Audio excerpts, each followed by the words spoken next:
like you want that in this kind of a game. You don't want it to be so recognizable, and we don't want them to look like you or me. Yeah. It makes it feel even more fantastical, and I actually really liked it. I liked it a lot. There's basically only one design in the game that I object to, and that's Lulu's belt dress. Oh, the 1,000 belts, man! Other than that, what's she wearing 50 belts I think it's freaking sweet. Like it's really cool. The clothing design's awesome. Yeah. It's very cool. I liked it a lot. So, so he's signing. He's talking to some kids who are like, teach us how to blitz. Yeah. Right? 2, 3, teach us how to blitz. Anyways, very different. He's like, I'll teach you how to blitz, later on. I'll do it tomorrow. And then that purple hooded kid, the little spirit kid shows up. You can't do it tomorrow. And he doesn't question it. No, he actually turns back, which is something I really wanted to keep. I wanted to keep a pin in this. Yes, put a bookmark there. Yeah, ear the page. He actually turned back to the purple hooded kid who's ghostly as far as we know. No one else seems to interact or know he's there. No. And so he's like, let's do it another day or something like. He says tonight. I think originally, I'll do it tonight. You can't tonight.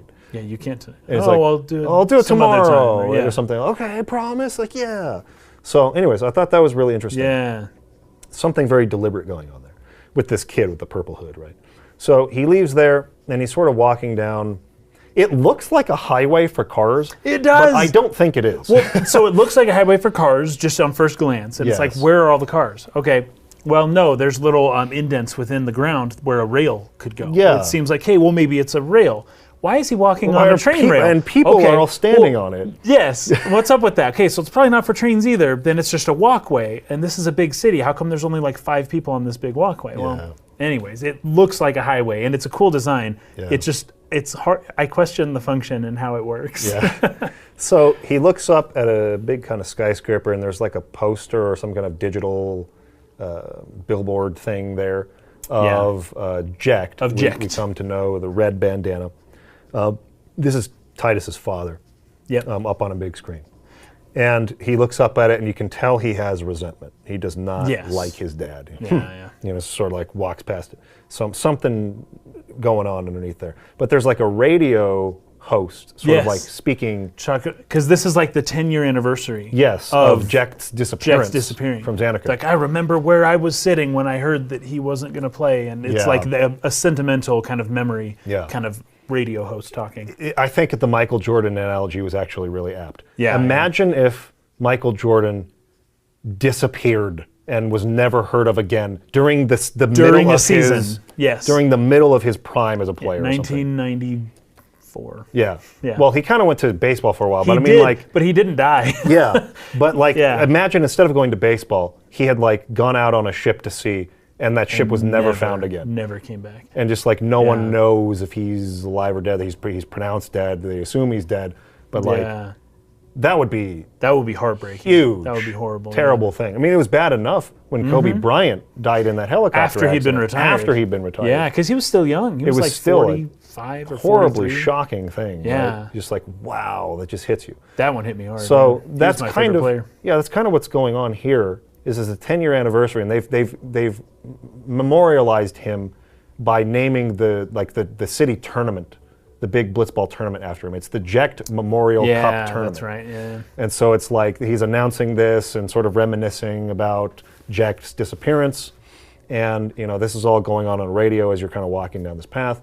Yeah. And he talks about how the final teams are from the A block, Zanarkand Abes, and from the C block, the Duggles. But I found it interesting. These are district within the region of Zanarkand. So Zanarkand has many teams. Yeah. It's not just Zanarkand has one team and they go to different cities. Zanarkand has many teams. Yeah. And so just the one city. It's the C block division, or what would you call that? District. The C block district team against the A block district team that are in the finals. Nice. And Titus's team is the A block Abe team, so that's the team he plays for, right? The Zanarkand Abes. So he's on his way to the arena. Yeah. And he gets hounded at the door. He does. Yeah. I don't know what to do because you've already skipped 5 of my notes go here. for it. And I'm just there's so much that I just want to talk about here. Okay. So Zanarkand, it's a very corporate city. Everywhere we go, there's like advertisements everywhere, but you can't read them. They're not like normal ads. Well, they're just, the language there is a little bit different. But you can tell that it's supposed to be an ad. This is all sponsorships, and it's just all over. Especially that place where we're talking to the kids. There's like a pole in the middle, and there's just ads going around it, and that's it. And it's like neon signs and everything, which is super cool. And something specific to note here with the city is that this is a night city. This is a city that does not sleep, right? So the nightlife is very active. You look out into the city, every light is on, and all of these skyscrapers, and it's like you can see the stars. You know, it's so. It is clearly nighttime, but it's hustling and bustling. And one interjection, real quick, just to throw this in there. We don't spoil late game events in the podcast. We kind of take the things as they're revealed. Yes. So we're not going to spoil anything. But I do want to point out that all the stuff we're talking about is very deliberate.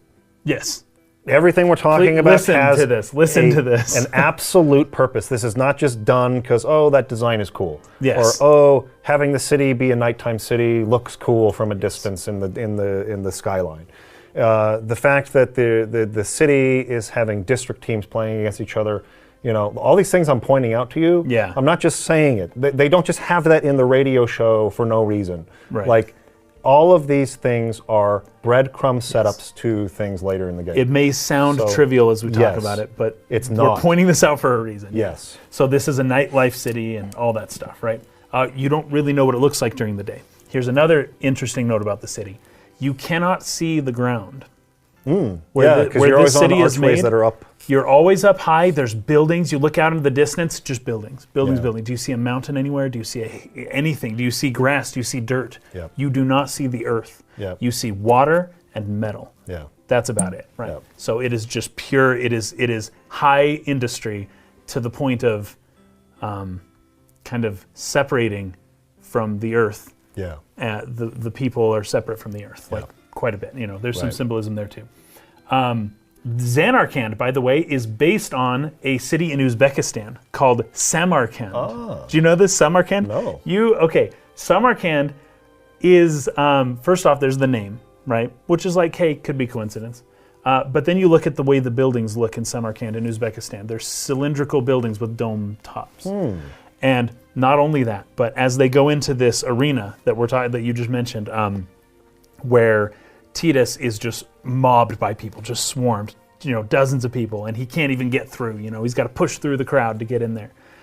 There's these statues right next to it, and then there's this wall going up with these archways, very, very interesting shaped archways. They're not rounded on the top. They kind of go up to a point on the top. It's kind of like a medieval style archway. It's an Islamic design, actually.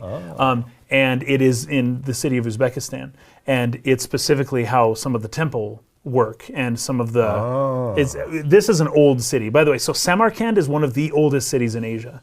It's been around for thousands and thousands of years. And it was a bustling metropolis. It was like a capital center where all the roads met in Samarkand. This may have some significance for the story as well. Just be aware. So it was a thriving metropolis that slowly... You just mentioned the archway being part of temple designs. It's interesting if that appears in front of the Blitzball arena.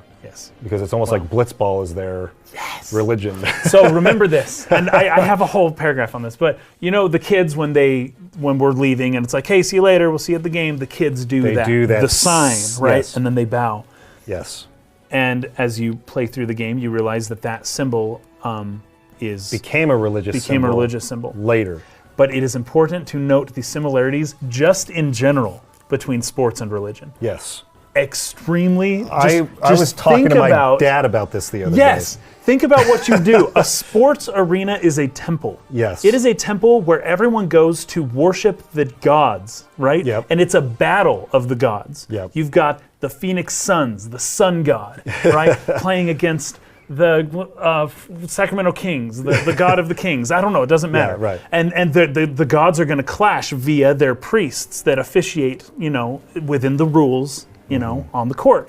And these are the priests. These are the high priests that are allowed. They're the high status of the religion that are allowed to officiate in the ordinances or whatever you want to call it. And then you have the next level down, and there's the people are cheering. You paint your face. You wear the colors of your team. You dress in the holy garments rituals of your temple, of your god. Yes, and it's incredible. It's just amazing. And you chant and you say the words and you repeat and you go to watch war the drama. with opposing you religions. go to war and you watch the drama unfold of the game. And anyways, and you're literally. It's almost like a form. Persecute those in the other. Yes, it's there's an Old Testament story which is where the priests say which god's better, and Baal is here, and all of his priests are trying to make a fire happen in their altar, and then the Jehovah guys are over here doing their altar, and then there's also Asherah is doing their altar, but it's all the women, the priestesses, and then God picks the Jehovah one, and then they killed all the other priests. They literally had them all killed, and it was like, okay, maybe they had to do that, maybe they didn't, but all the Baal priests got killed. But that's like what it is, right? And ancient Maya, they had that ball. It's like a soccer type game they'd play where they'd sacrifice the team at the end of it. And sports being religious is like, it may sound weird, but really just think about it for a minute. It's really just not. Think about it. It's not. And you even have like a form of worship or imitation, which is the kids have their idol. Like the words idol, right? Like Michael Jordan was an idol for all these kids. Shaquille O'Neal, Kobe. I'm in the 90s. Sorry, I don't know modern basketball players anymore. Yeah, LeBron James. LeBron's still playing, right? You've got Steph Curry. James Harden, Steph so Curry. So the kids are, one of the ideas of worship is imitation, right? Yeah. Right. You take the Holy Communion because Christ did the Last Supper. You get baptized because you're following what Christ did. It's like a part of worship is imitation. So you've got these kids that are growing up playing basketball, hoping that maybe one day they could become the high priests that gain the favor of the gods and lead their city, And also the way like ancient Egypt worked, it was whatever religion you were, just depended on whatever temple you lived near, right? So if you lived near the Aten temple, you worshiped the sun god because that's where you lived, right? Yeah. And that was the area. And there were like thousands of temples, but most of them weren't for the same god. They were all for different gods. And depending on the city you live in, that's whatever the sports team exactly. you like. And you can be like, oh, I prefer the Boston Red Sox because I wear red socks. But it's like, okay, but are you ever going to see them play? Yeah. Maybe if you're in the right league, maybe once a year they might come to your city. Yeah. That's the best you can do. You really ought to change religions and worship the Phoenix Suns if you live in Phoenix, and not, whatever. Or I guess it'd be the Arizona Diamondbacks. You could better worship the Diamondback snake god instead of the Red Sox, because, like, sorry, dude, but the Red Sox aren't coming over. For you're a not while. going to see them. Right? Yeah. Okay, now that was a tangent. Sure. That was a tangent, but it's super important to note the similarities, especially in the way that the crowds revere and worship these athletes as though they are gods. Yeah, outside of the temple, you've got these statues of these, I say temple, outside of the arena, which same thing, right? Yeah. You've got these statues of these gods with their spears and they're facing off against each other, and then you have this wall that's like a wall of a temple, with the arch doorways, just like the Islamic designs of Samarkand in Uzbekistan, and you enter into the sacred space and you perform the ritual. And it's like, it's no wonder that something like a sporting event can evolve into essentially a religion. Turned into yes. a religious symbol later on. That it all becomes religious because it's all essentially religious in nature from the get-go to begin with. Yeah. The FMV here is really impressive for the blitzball game. Oh, it's so cool. It's really It is so cool. And it's playing this kind of like metal theme as like, because he's there kind of like relaxing before the game, right? He's got some like water droplets on his face. Yeah. And you don't quite know. I assumed he was like in a locker room or something. Yeah. But then the lights turn on and it's just like, oh man, this is so cool. This is so cool. This is the beginning of the sequence that I identify where I'm just like, I cannot believe how awesome this was. This is where it starts. Yeah. And so the sphere in which they play, right? It's almost like there's almost a gravity field, and the water fills up in like a spherical. It sort of like expands outward, and so they're playing inside of this with sphere like this of electricity water. kind of thing going. Kind of like that helps it hold its shape or something. And then it explodes. It just pops, and the crowd, just like we were saying, the crowd just explodes with cheers and just like, that was dope, you know. And boom, the arena's set just in one moment of. Right. I don't know how they fill up a water bubble that Right. big with electricity. Right.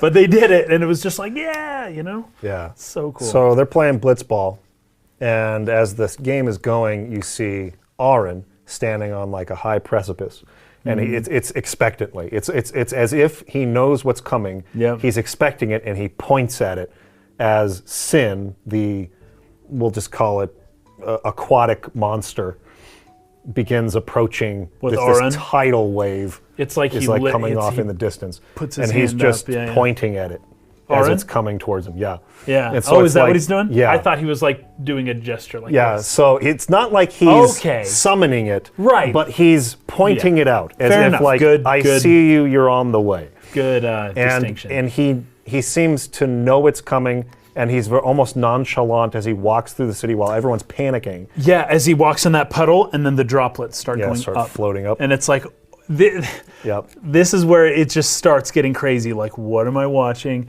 Mm-hmm. The rules of reality are breaking before my eyes. Yeah. Right? Like, this is crazy. I've never, even to this day, I've never seen anything quite like this FMV. Yeah. And how cool it is, and how it contrasts with that heavy metal music, and it's just so cool. But yeah, he steps in the water, and all of a sudden gravity starts to reverse. Everything behind him starts going upwards towards this big like water. It's like a tsunami, but it's not. Yes. Because it's just sucking everything It's a in. giant sea monster Yes. that starts attacking the city, destroying it, killing people.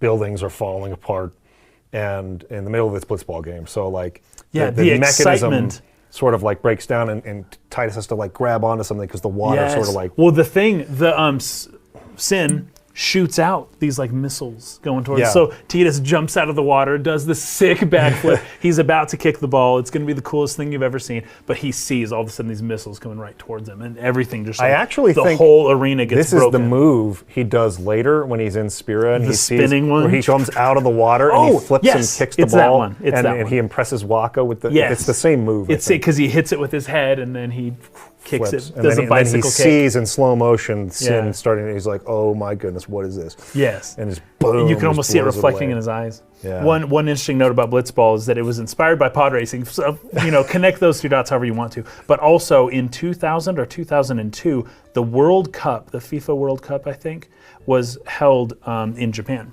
Oh. And they were kind of doing a little connection kind of thing here, putting in things like a bicycle kick and general soccer elements within Blitzball was sort of a little bit of a, like, adding to the excitement of the World Cup that was coming that to makes Japan. sense. I think Yeah. Japan and Korea joint hosted it together that year. Yeah. But I think that's why they added in some of those elements. Yeah. It's super cool though, super Yeah. cool. Blitzball's cool, and we'll talk maybe more about the minigame itself and Yeah. mechanically how it feels Well, to play it. It looks cool. It looks cool. It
It's a cool looking sport. I was thinking if you actually played this game, it would be scuba divers basically, and it would be so slow. Yeah. It would not be fun to watch at all. And maybe I'll hold off on this for a second, but we'll talk about the length at which these players can hold their breath underwater and stuff. Okay. A little bit later. Okay. There is some more explanation for it, but I just love how you feel the excitement of the game, and then you contrast that with like absolute death that is coming, that is going to kill everybody. Yeah. And they're still just playing this game, and that music is just, just shredding, you know? Yeah. And it's just like, what am I feeling? Like, I don't know what my emotions are, but there's a lot of them, and they're all, something big is going to happen here, and you can just feel it. It all comes together, you know? Yeah. So anyways, that thing shoots its missiles at him, and everything breaks, and it's interesting to note that he shoots that area. That's the temple, right? So you got this temple where he destroys worship. He destroys the religious and temple. as soon as he comes out, after he falls, those statues that I mentioned before, they're torn to pieces. They're on the ground. They're broken, and the arena is destroyed. The sphere of water is gone, but when you look up and see what did it, it's a sphere of water up in the air.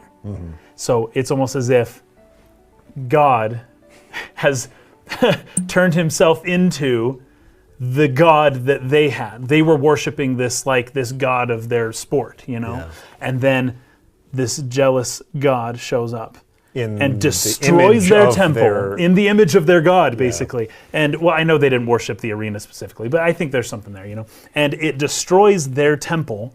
It destroys their religion. They flee the temple before the power of the true, you say the true God, that is in that form. That's the form it kind of chose. I think I wrote that a little bit differently somewhere else, but that's more or less the idea. Yeah. And it's interesting that that's what it looks like. It's like, you guys, I'm going to show you what it really means, Yeah. I want to talk for just a minute about Aaron's design a little bit, because this is, it's a very cool design. I think Aaron is my favorite character in this game. He's great. We're not going to get to know him much until later. But he's good in Kingdom Hearts too. Yeah, he has his arm kind of out of the sleeve of his kimono, right? Yeah, like this, and that look, that sort of like look for a samurai has, I think, become what's the word for it? Like conjoined with the idea of a Ronin in traditional samurai movies, and things like that, which I think.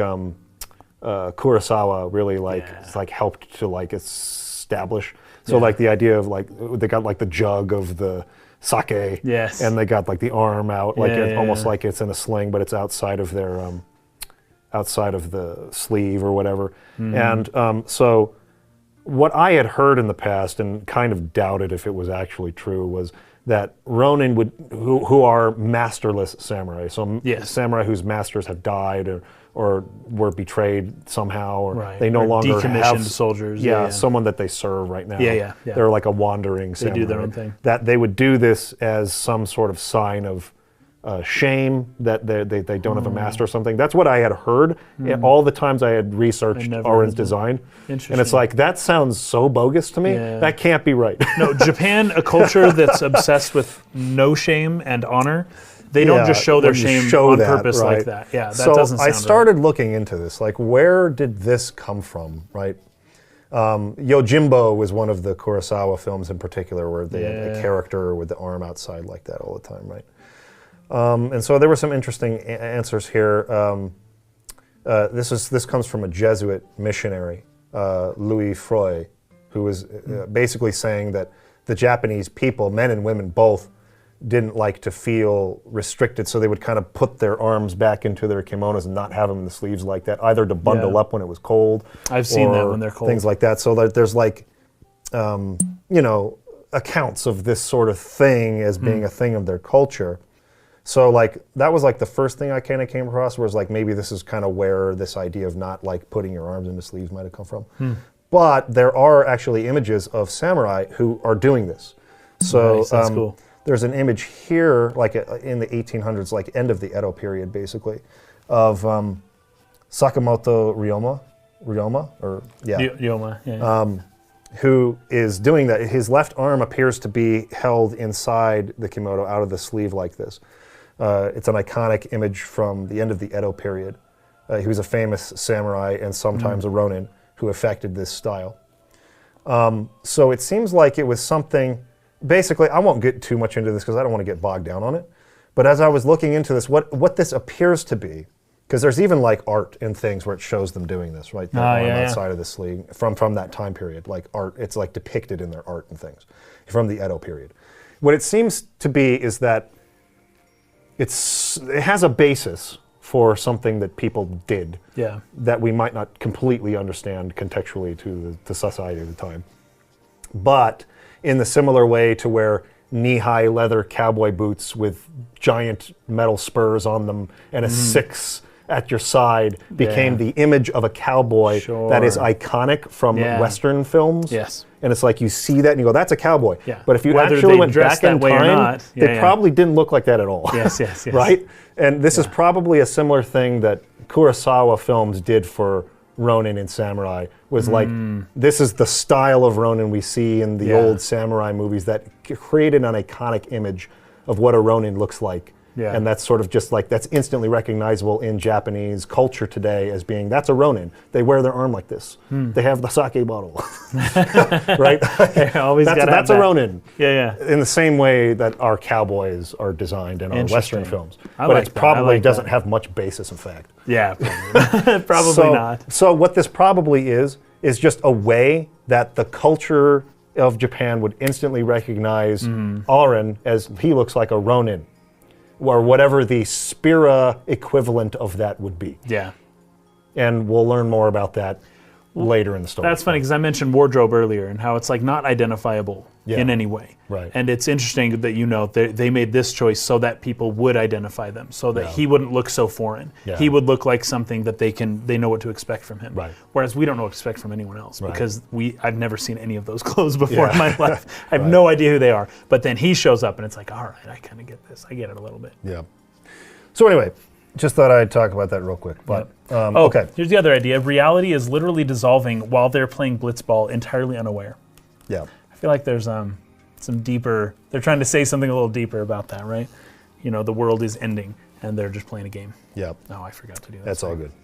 Okay. This is it. Sin presents itself as their god, a large blitzball field of water, as it destroys their idols. People now flee the destroyed temple in fear of the judgments of God. I love that. Great. Destroys their idols, man. Yep. Because that's pretty much what's going on. That's and totally what's going on. We'll learn a lot more about the context of this later in the game. But yeah, it's basically, it feels like a society who has they evolved. They don't have religion. They've forgotten the gods. Yes. Yeah. They worship an idol, which is their blitzball and their other things. Yes. And God came down to basically like punish them for this. Flood the earth. That's basically what this is. Yeah. Right? Noah's Ark stuff. Restart, a Noah's Ark to sort of restart to society. Yeah, that's what it feels like. I feel like that's a good analogy. Okay, so as Titus comes out of the arena, Aren is waiting for him, right? And he's just like, Aren, like, what are you doing here? Aren, so they know each other, right? Yeah, so it's like, we know saw each other. Aren, not afraid of this thing at all, totally expected. First time we've seen him, he's portrayed as a bad guy. He's like a mentor to Titus. But he shows up and we know him and we're friends. And it's like, okay. Yeah. All right, I don't know what to do. Do I trust this guy or not? Yeah, right. That's really good, by the way. I like it. They did that so well that, like, do I trust this guy or not? And that's going to carry through a lot of the game. Yeah. So he recognizes him. They go off together. As he's sort of following Aren, time freezes for sort of an extended period here, as the purple hooded boy is in front of him again. It's like everything freezes. And Titus is like, what's going on? And he sees the boy. And what the boy says is, it begins. Don't cry. Don't cry. Yeah, not gonna. Now, this was the part that I said, this is stylistically so Nomura to me. Yeah. This is so Kingdom Hearts, a Kingdom Hearts way of setting up a mystery. Yeah. Right? Like, how do I make a mysterious character? What's the type of dialogue they would have? Just be like, purposefully very vague. Yes. This has the stylistic stamp of like Tetsuya Nomura, Creative Business Unit 1 all over it. Yeah. I'm not saying it's bad. I'm just saying I notice. It does feel very That's Kingdom how Hearts. they tend to do it. And that game came out very close to this game. They were both released at a not quite the same year, maybe the same year though. I don't know, 2002-ish, something like that, Yeah. right? Yeah. So they were being co-developed side by side, and Tetsuya Nomura working on both of them. Yeah. So I'm positive that some ideas kind of seeped back and forth. The stylistic method here for building an intrigue or a mystery Yeah. is so like married to the style of Kingdom Hearts that it's just very obvious to me, right? Yeah, that it's the I see same it. people making it. I see it too.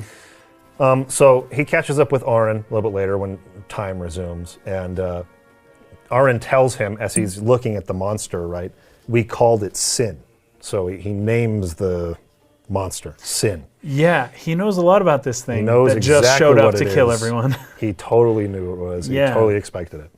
So as they're looking at it in the distance, little like pieces of its body fly off. These little Sin spawn. Yeah, where it shot the missiles, they like stuck into the buildings, and there's Yeah. this like tentacle, and these spawn just show up, and we have to fight them all. Really cool, by the way, that the city's burning while it's also on water, right? There's just water everywhere. There's waterfalls coming out of the buildings. What did you think about that? That is cool. Isn't that the coolest thing ever? Yeah. Waterfalls out of the buildings, just streams of water everywhere, and the city's on fire. Yeah. Like contrast, man. That was well done. That is cool. Visually beautiful. So as they're attacking, Aaron gives Titus a sword. So again, it's just he's obviously planning, maybe not planning, but like expecting carried an extra sword. And this is he was planning for this. Yes. Is probably the better way to put it. Yes. He knew it was coming, so he has a sword for him. And then he tells us it was our father's Yes, sword, a right? gift from Jack. And look at the way that sword looks. Yeah. It looks like a hook. Yep. It's red, Yep. crimson red, and it goes up. It's jagged like lightning, and it's got that hook motif that is very Polynesian, very cool. Yeah.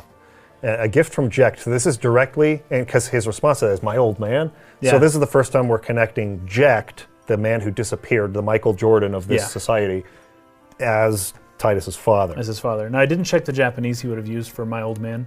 I don't know what they would have said there, but it was likely just a really rude way to refer to your own father. Oh, sure. Typically, like a non-formal way. Yeah, typically you will refer to your own father, especially if he's not present, in a respectful way. Yeah. Unless you're just talking to a friend, which he is, so it could easily be that. But I feel like there's something in the way that he refers to his father as his old man that in the Japanese may actually show a little bit of disrespect. Yeah, disrespecting on purpose, kind of. Yeah, thing. on purpose, exactly. That probably would have been the best way to translate that. That's I like the didn't most look at it, though. informal way to say my dad. Yeah. My old man. My old man. 'Cause Well, it's- Xenogears has a line like that, right? Yeah. Where it's the you mean my dad line, the famous line. You know? He's like, and, my father. You mean my dad? And the Japanese used there was a different word for father that's less common, so it could be that.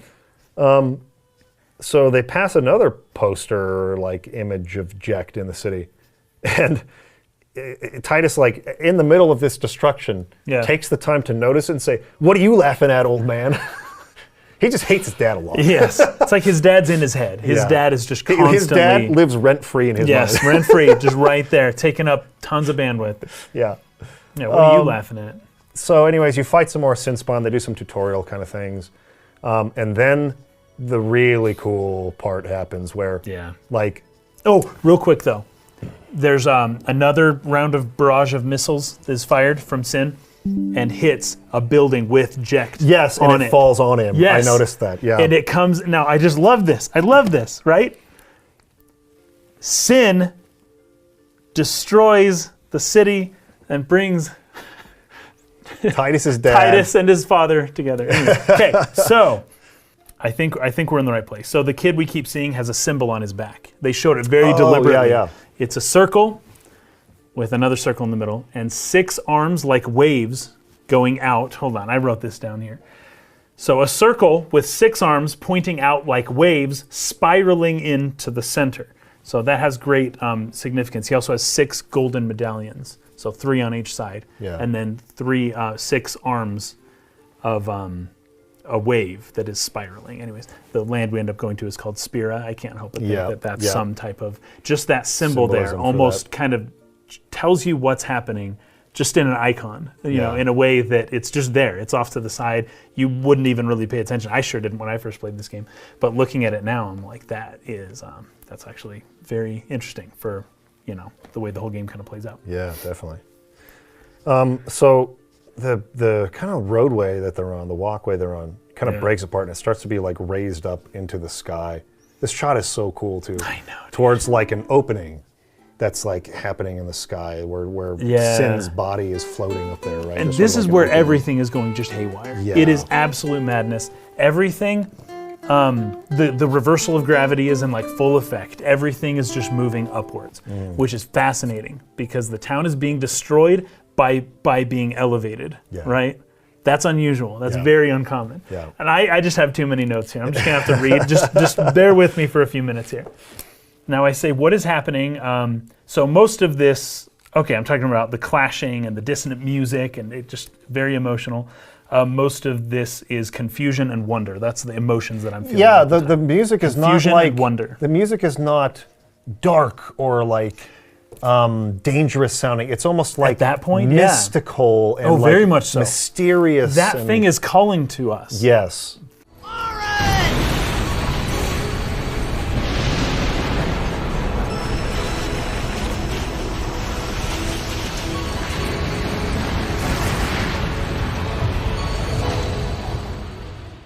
It's killing everybody. Everyone in the city is dead. Yeah. But there's a lure. Yeah. There's an alluring nature of this item that's in the air. So, and I've got this written down. Confusion and wonder. What is happening is abstract, like right out of a dream. In fact, the whole sequence here feels a lot like a dream. A nice, fluffy, happy dream that slowly turns into a nightmare. Yeah. Like Inception, when the laws of nature begin to bend and reality starts to break down. That's kinda Remember what in that feels Inception like. where the city like kind of folds on top of itself, and it's like, I remember watching that movie and thinking, holy crap, I've never seen anything like this before. Yeah. Dude, Final Fantasy X, I hadn't right played there. it when I saw Inception. Oh, though. right. But it's that same feeling where it's Yeah. like, oh my gosh, what is happening? This is so crazy. Okay, now, hold on. Yeah, and I mentioned where's the nature. We're not seeing anything natural here. Yeah. Everything is, well, Aside other than from water. Water, but like That's there's no it. trees, there's Yes. no animals, there's Nothing no resembles nature. Yeah, earth no, or grass or no plants. Yeah, nothing. Yeah. Almost nothing resembles nature except for the general existence of water, which is made to behave unnaturally. So even the water, they're shocking it with electricity into becoming a sphere, into behaving in an unnatural manner, right? They have just bent nature to its breaking point, it seems, right? They've bent the literal laws of nature to where it just can't exist anymore. All reality has broken down, and it almost seems like they did this. Yeah. They did that. They worshipped these false gods and idols. They didn't have respect for the laws of nature, and they slowly called upon themselves this ridiculous calamity that is just destroying everything. Okay. So we've got the kid. Auron tells us to look up. We see a massive ball of water consuming everything like a black hole. This is, of course, reminiscent of the game Blitzball, but Auron calls it Sin, which is a fascinating name for many reasons. We haven't even talked about that. We'll get more into that later because Sin, comes back. Fascinating name for many reasons. The Japanese word for death is shi, right? Yes. So it's called shin, which is translated shin. So just so people know, the Japanese tend to have difficulty saying si, the Yes. S-I. Same thing with T. And there's certain words that for whatever reason, when it comes to making the I sound, they will say chi instead of T. They will say she instead of C. Yeah. Now they can say C. I'm not saying they can't say it, but their alphabet doesn't have a character for C. It's just she. That's how they do it. So sa, shi, su, se, so. That's just, it's she. That's how they do it. But so they call it shin. And that's translated as sin, but what you don't get is there's also a dual meaning. It also means death. It means like death. So what is coming isn't, I feel like there's an analogy both ways to sin and death. I mean, the death one's pretty obvious, right? Right. So shi nu, for example, means to die. Shi nu, Gotcha. right? So, and this thing's called shin. Okay. Shimigami. Exactly, like Shinigami or Shin Megami means death god or whatever, yeah. Okay, so, yeah, I love the highway shot where Tidus and Jecht are forced to be together by the destruction. Things aren't falling to destruction, they are ascending to the judgment of God. That's what I fed here. Yeah. They move upwards, away from the material world, which is where the city was moving anyways. They were Right. getting away from nature. So they're being assumed up into, well, not kind of a heaven, but this is like a demiurge. This isn't Yeah. like God. Right, This is right. like the demiurge, right? Which for those of you who don't know, that's the Gnostic interpretation of something approximating A physical the creator of the world. material God, not Yes. the spiritual. Yes. true, pure, perfect Not the God. true, pure God of That's the monad. monad. The single source the God. demiurge is the corrupted, demiurge, physical, exactly. material God. Yeah. But it seems to be, that seems to be kind of the God that they're kind of playing with here. Yeah. Things are not falling, they're ascending towards God. They move upwards, away from the material world, and towards transformation, right? That's the upward movement, is towards being transformed. The final breakdown of reality happens as we enter the watery black hole. In this, water symbolizes death, but we also pass through fire. It begins to change. This is why it's a symbol of transformation. It also, it's like a birth canal kind of thing, right? Yeah, but right. Especially given that we go through it and we are reborn into a new world, right? Speaking on that, you're going to have a video I talking am. about this in the future. Birth of a Hero archetype, right? The birth of a hero archetype in video games, and Final Fantasy X is definitely part of that. We pass through fire and water into pure light, right? As soon as we go into it, and this is the part where we're at here. So, Auron grabs us, and before, it's like he's going to save us, right? But for whatever reason, he's leading us towards this thing, right? Now, we trust him, clearly. Well, Tidus trusts him, and so, but at some point, it's like, why are we going towards it, right? But that's just where he was leading us, and Tidus doesn't really question it until Auron picks him up. And then we start moving upwards because gravity is at this point pulling everything upwards, except for Auron, it seems. He can stay down for whatever reason. And he looks up towards Sin, and it's almost as if he's communicating something from and it. he says, "Are you sure?" Yes. Okay, and then he says, "This is the beginning of your story." Yep. It all And then begins here. he throws us up, and then he also goes in. And I like that everything effect. just like It's stretches. Yeah, because it's like a black hole almost, right? Like the closer you get to the event horizon, right? It starts to pull you and stretch you into an infinite small space. And that's kind of the effect, is like it's just like stretching up into there. It's just like a black hole. Like you're entering the event horizon almost. Yes. It's really cool. That's super cool.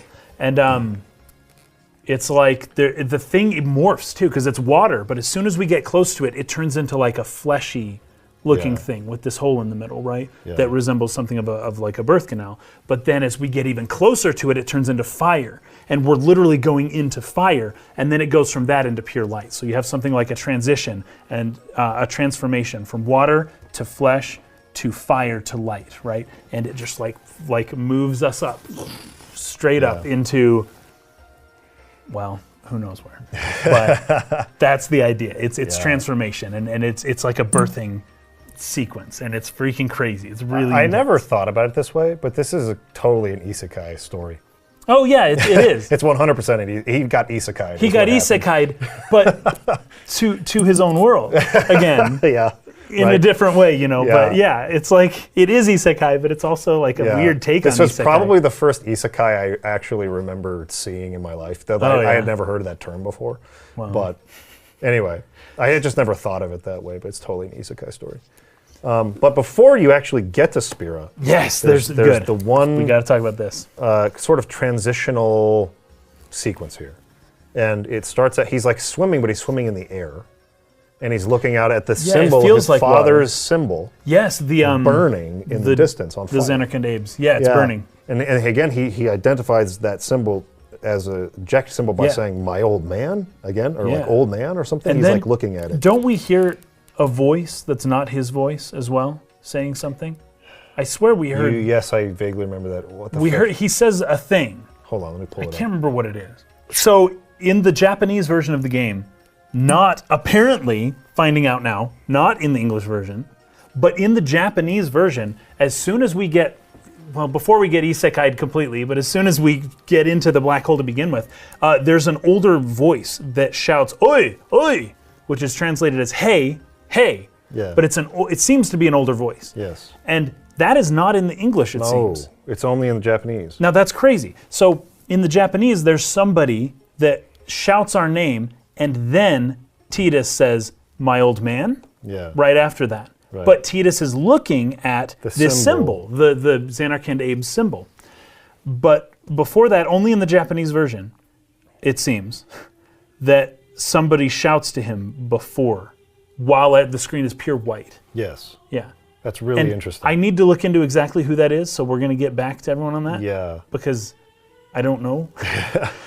Because I thought, oh, if it's in English, I'll recognize the voice, but it's not there. It's not there. That voice does not say "hey, hey" in English at all. That's so fascinating. So I wonder why it was taken out, and I wonder who it is, and all that stuff. So we're gonna have to get back to you guys next week. But somebody is talking to us here, and Titus's first response in the Japanese is "oyaji," which is my old man. Yeah.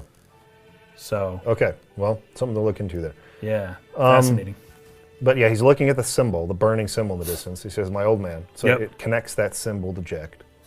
He swims down and then approaches a boy, which is the younger version of himself. But so when you approach and you enter the cutscene, it's the boy, and he's dressed like us, so it's obviously us.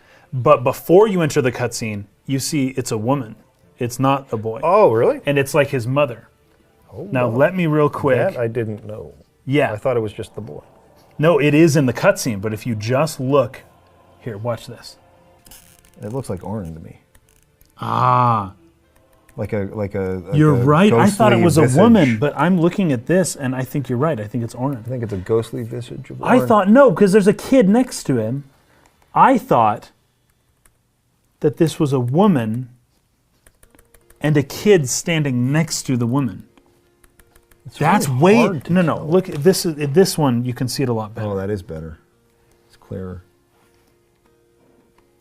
Yeah, there's a boy Is that Orin? standing next to Yeah, him. there's a boy and Orin, or a boy and his mother. I can't tell if that's Orin or his mother. It's hard to see. There's really transparent, so it's kind of hard to make out features. Ooh, that's pretty good, though. It doesn't look like Orin in this version.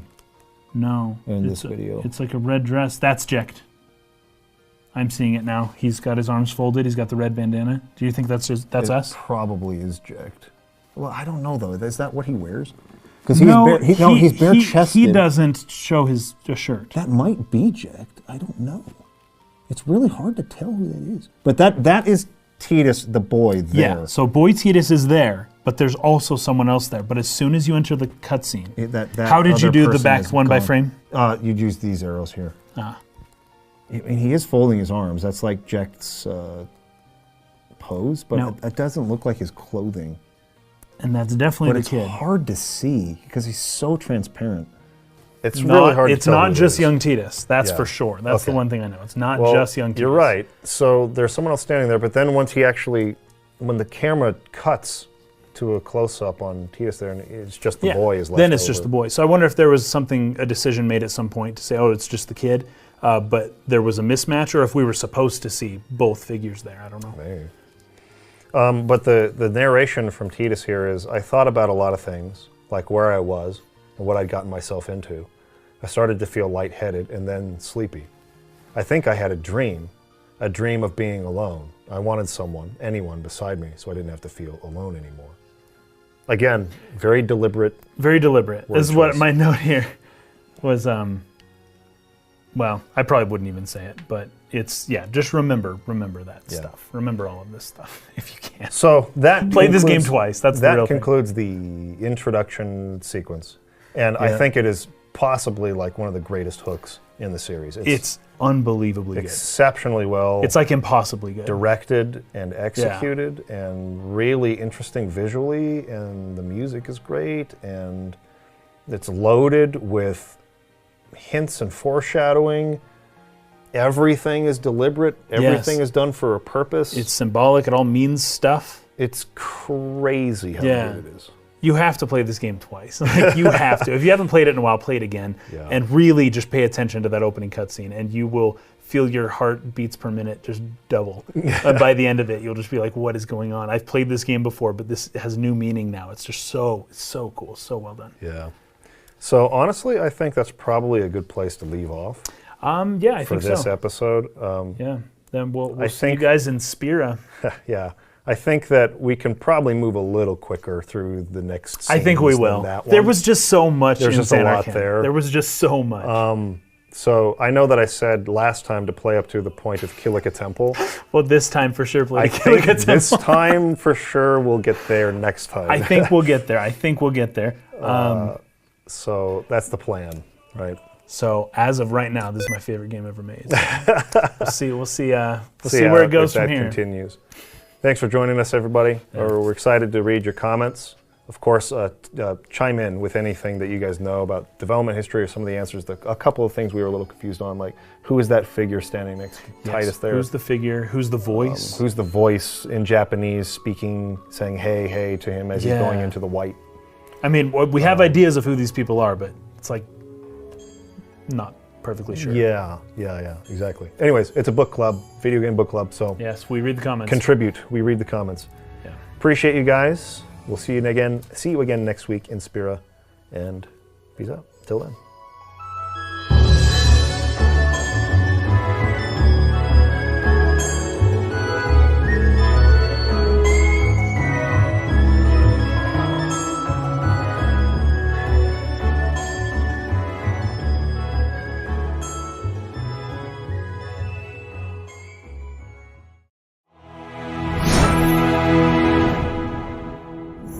Welcome back to the State of the Arc podcast. My name is Mike. My name is Kason. We're on episode 3 now of Final Fantasy X. I had initially planned this out as 1. It's been turned into 3. It maybe turned into 4. Yeah, well, we'll see. I hope not. We'll see. So we talked about in the last episode how we didn't know exactly who the other person was. The other ghostly. Yeah, the other ghost kind of. As Titus goes and sees more or less his former self. Right before that cutscene, you can technically see another person. Yeah. And it looks like that other person is Jecht, at least from what we've been able to tell. I'm feeling more confident about that now. I think so too. It looked like a dress to me, but if you look at Jecht from his right side, he has that long orange like cloth hanging down. Let me just pull up. So to me, it looked like a dress of sorts, so I thought it might have been his mother. But it actually looks a lot like Jecht with a red head. Yeah, so he's got this thing, right? Yep. So, anyways, it's probably Jecht standing with us, but then once we actually approach, we only see. Yeah, it's like he disappears. So like on my playthrough, the footage I was originally looking at, I approached it kind of from a different angle. So by the time the camera pivots around from where I approached, it's like the ghost of Jecht has disappeared. Oh, really? So that's why I thought, it's just the kid Titus there. That's interesting. Then when you showed me all that, and I looked at it, and I'll have pinned a comment on the last episode for this, of the video footage I was looking at where I got a really clear view of it, where he approached it from like more of like this angle instead of this angle. So the camera was already like looking and then you could see there, and you could see him much more clearly. It really looks like Jecht is that ghostly image. And it would make sense anyways, if it is. And as far as the voice saying hey goes, I think that's probably Jecht. It's probably Jecht as well, yes. All right. Anyways.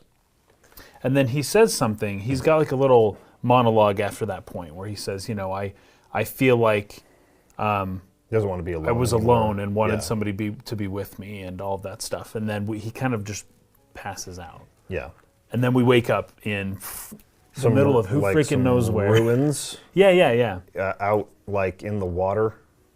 This is something I think we're going to touch on today, is the seeming ability to either breathe underwater or hold your breath for a very, very long time. Very long time. Because this is going to happen twice really early, where Titus washes up ashore and was like face down in the water for a long time. Yes. So we're not going to talk about it just yet, but at some point in this episode, we will try to address that a little bit. Okay. Because there is an NPC who offers an explanation, and there's a further explanation that I won't get into the super details on now because I want to wait till later. Okay. But we will touch on it.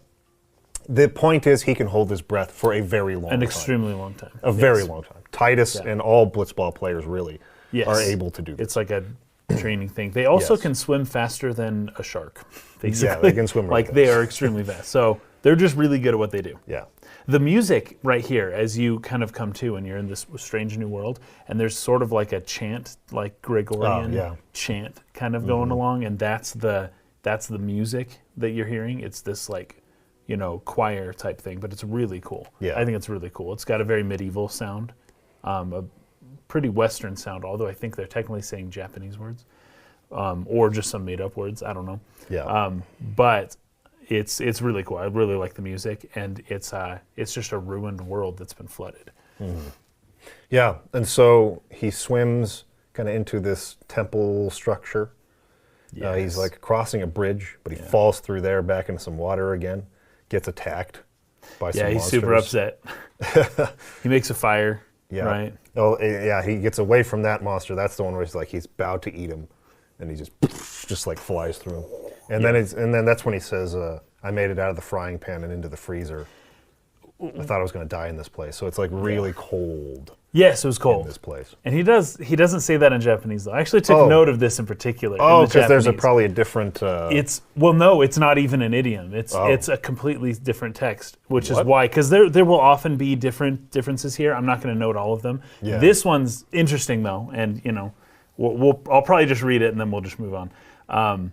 But instead of saying out of the frying pan and into the freezer in Japanese, he says, things got worse and worse. It was a place that made me feel like I had no hopes or dreams. That second part. Yes, it's interesting. It's cool. But it's not out of the frying pan into the freezer. No. In fact, he doesn't even say anything that close to that. He doesn't reference the fact that it's cold until the next scene where he's like, samui desu, samui. And then it's like, hey, he's cold. I feel like out of the frying pan in the freezer is like a stretch to say it got worse and worse. Yes. Right? Yes. It at least like is loosely the same idea. But the second part, I thought I was going to die in this place versus what that says. Versus it made me feel like I had no hopes or dreams. That's very specifically different. Hopes or dreams. And I also feel like that one is a lot better. Much better, much better. That's why I took note of it. I listened to it and I read the subtitle and I was like, that's not it. That's not it. The Japanese was way better. Wow. Way better. Wow, that's a huge change. Yeah, it's a huge change. I really wonder why they did that. And I wrote here, it seems like this place was a temple that was destroyed and is now flooded. It's just got all the architecture and stuff that seems like it was a temple. Yeah. But also there's some like scratch writings in the ground, like right around the campfire where we are. Now, I got this from, I believe, Final Fantasy Union. Is that the YouTube channel? Yeah. They have a little video called 7 Things That You Don't Know About. Yes, that you missed. Yeah. One of them was the translation of what those writings mean. And I thought it was pretty cool. I figured I'd bring it up now. It's just a couple of words. Some of them mean something, some of them don't. But the words are, and it's all written in the Spira script, right? Oh, right. So it says fire, balcony, Jizkal, Guado, and Salam. Those are the words that are written on the ground, along with just a bunch of tally marks, just all around where Tidus is at. And there is meaning to that. We'll probably come back to this way later. Way later. If I can even remember. Interesting that the word Guado is there. Yes. Yeah. And some other. Crazy. All right. Other words too. So he collects some tinder. And flint, so you can start a fire. Who knows where he got that from, though? Because just water and stone, as far as I can tell. Yeah. Anyway, there's some dried reeds. That's right. The reeds that he picks up. That would make sense. And then some flint in like a cabinet in one of the rooms. But that's right. He strikes it, starts a fire, and he has a little dream. Which is kind of like a flashback, and this is the first of many of these throughout the game. I think we see at least 2 more of these just in this part we played. But in this dream, Auron is it's probably a memory, not a dream, sometimes it's a dream, sometimes it's a memory, but they do a similar effect on all of them. Yeah, so Auron is with Tidus, I guess, at his house. And sort of blaming him for this loss in Blitzball that happened. It's like you let your team down or made a bad call or whatever. Yeah. He's like, you're going to rail on me for that? And then Auron says, it's been 10 years. I thought you'd be crying. 10 years since the disappearance of Jecht. The Jecht, is what he's referring to. Jecht. And so then Tidus is like, who, me? And then the little purple hooded boy comes in. You cried. Yeah. So that's the end of that little sequence. And then he wakes up, and it's like the fire is dying. He's like, oh, no, don't go out. Yep. I'll find some more wood. I don't know where he's going to find wood, because he didn't find wood in the first place. He found tinder. Yeah. But anyways, This is where he gets attacked by a Yeah, monster. that crazy monster. The monster design is really cool in this game. Yeah. Kind of a lizardy sort of. Yeah, it's like crawling on the walls and jumps out at you. Yeah, but that thing attacks, and it's rough. But that's when Riku shows up the Albed and kills him for us. Now, Riku's name is pronounced Ryukku. Ryuku. Yeah. So her name's Ryuku, and I don't fault them at all for calling them Riku, calling her Riku. But yeah, Ryuku would be what she's called throughout the game in Japanese. But she shows up with these other people. They're all masked. They have like goggles and stuff. You can't really tell. He thinks they've come in to save him, so he's thanking them for that. And then they start like yelling at him and like and they point their guns at him, and they don't speak his language. No. So he's just like really confused. In this game, the Albed language is slowly learned or deciphered by Tidus by acquiring items in the world called Albed primers. Primers, yeah. So if you collect them all, book or something, yeah. Yeah, if you collect them all, then the subtitles for all the Albed stuff in the game, whether it's spoken or whether you're reading runes or something like that, he'll be able to translate it, and you'll be able to know what those things say. Yeah. Which essentially incentivizes a second playthrough, like a New Game Plus playthrough, because you'll be able to keep your Albed primers and then learn what they say. Nice. Right, and so the language is interesting because it's not really like another language as much as it is like an encoded thing. Because every D means this letter, every A is this, and it's a pretty easy cipher. Substituting, like this symbol is this letter in English, and they have the same syntax, the same vocabulary, the same everything. I wanted to ask about the voice acting in English. Is what they enunciate with their mouths correspond to the subtitle text? I believe it does. Okay. But I don't know that for sure, because my assumption was the Japanese is completely they different. have sounds that are different for their alphabet, but that alphabet still corresponds with the English alphabet. Sure.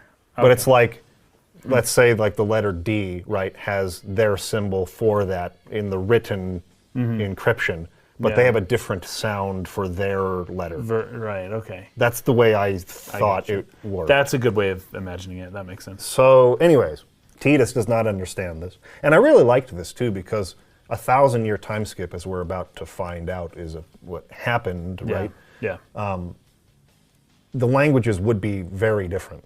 And so he wouldn't be able to understand anyone. And so I thought this was going somewhere really cool the first time I played it. And then they just can speak to him anyways. But at the same time, I don't necessarily mind that they did it. Yeah. But it's weird that they hinted that they were going to be really particular about this and actually take seriously how the language would have changed. Yes. And then they didn't. So if they didn't give us that hint that that's what they might be doing, I wouldn't have cared. Yeah, right? I wouldn't but have because they gave us the hint that, oh, by the way, language is so different, never mind, it's the same, it's just those are different people. Yes. Like, because they did that, I felt a little shortchanged by them. Yeah, so it's not like I have this expectation, they should have done this for this game. Yeah, I don't even know if it would have been a good idea. I don't know if it would have worked for this game. I don't know. But it did make me think it would be cool if there was a game where there was a 1,000-year time skip, and for the whole game, you're collecting primers, and as you do that, you start to slowly be able to interpret the language. That would be cool. And so, like, it's almost like, I don't know what you'd call it, the type of story where you're like a fish out of water, right? But you have to actually, not you the player, but the character has to learn the language in order to communicate. And maybe you could put it into primers, or like as he or she sort of like gets these primers or learns or studies the language or whatever, like it'll start, maybe like they could start saying English words like amid the language, so he could start like picking out words or have some way of representing that where... That would be cool. That would be awesome. I think that'd be a pretty cool thing to try. Albeit maybe frustrating, and certainly not for the 14-year-old demographic. Maybe not. You know, that most games are made for. Maybe not. Yeah. But I don't know. I just had that idea while I was playing. I was like, that'd be really cool. I'd be into a game that tried that out. That'd be awesome.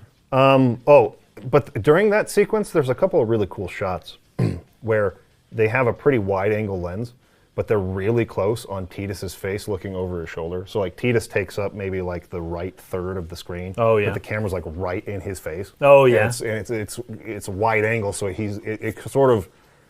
it's an uncomfortable sort of camera angle they've chosen that like emphasizes what he's feeling, not being able to understand what they're saying, have guns pointed at him, and have no idea what's going on. And he's totally off balance here.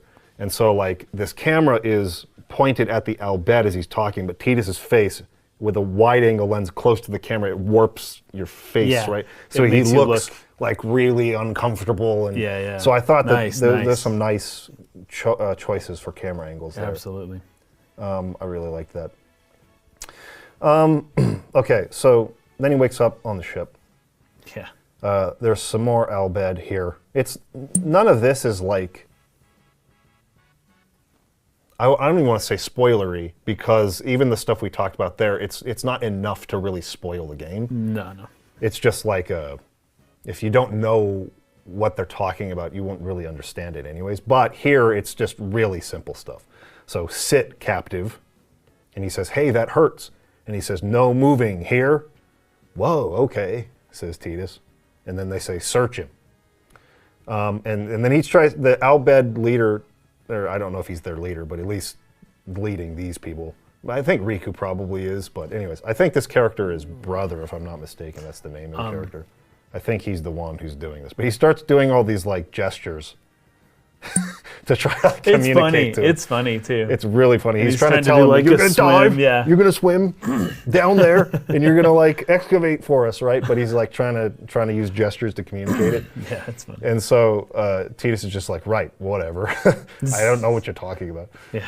And Brother says, do you not speak?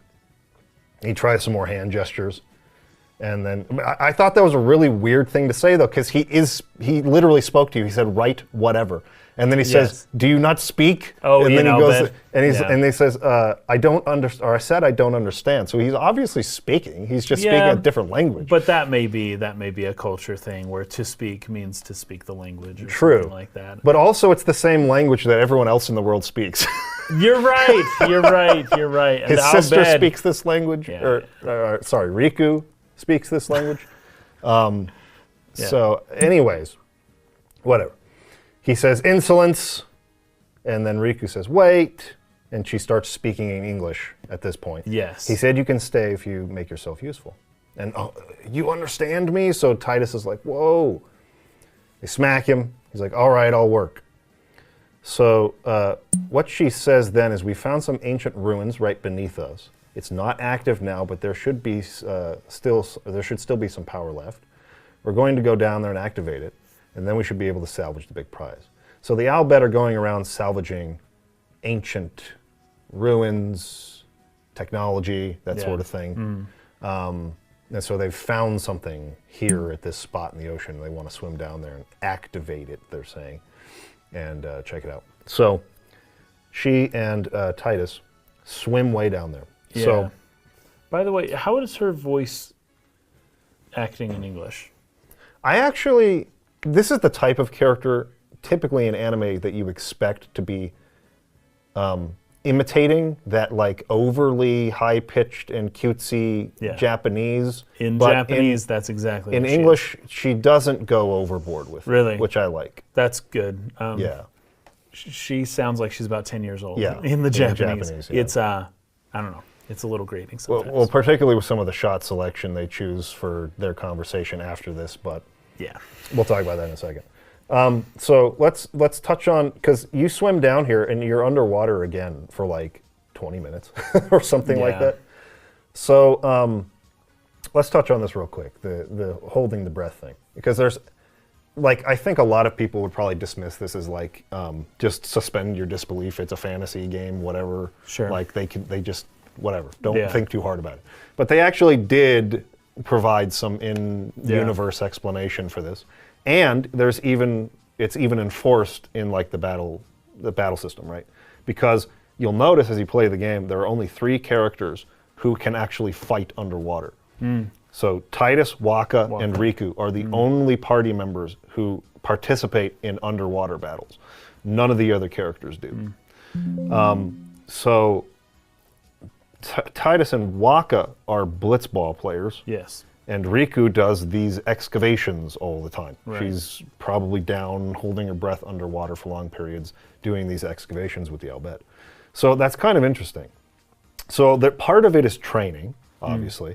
The other part of it has to do with something called fireflies, which we will learn a lot more about later. I'm not going to go into detail what those are now. But we have seen them kind of floating around in the air, like in the beginning the scene. fairy-looking things that are just kind of chilling. So fireflies apparently also sort of permeate the water of Spira, and that has some effect on their ability to hold their breath as long as they do. So it's a combination of fireflies and this intense training and practice that they do.